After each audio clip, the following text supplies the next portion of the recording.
So I'm driving away from Honeymoon Island, one of my favorite spots that I love to come and meditate at in the morning. And I've been here for hours, and it's noon already. And I just got so excited as I'm leaving because it's noon already, right? And normally as humans, we are like, oh my gosh, there's so many things I need to do.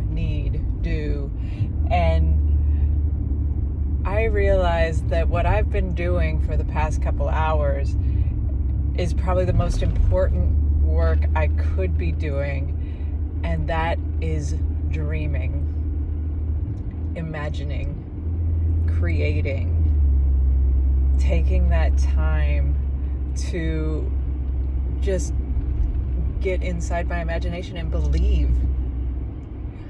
It's amazing. And I hope that all of you take some time to really think about what you want and get into that feeling place of it, because that feeling place of it is incredible, and that's where the magic is. My daughter always wants me to teach her how to do magic. And that's it. That's all you have to do.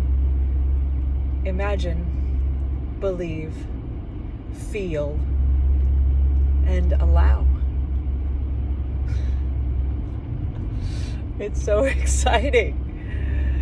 So blessings to you, and have the best day ever. I love you.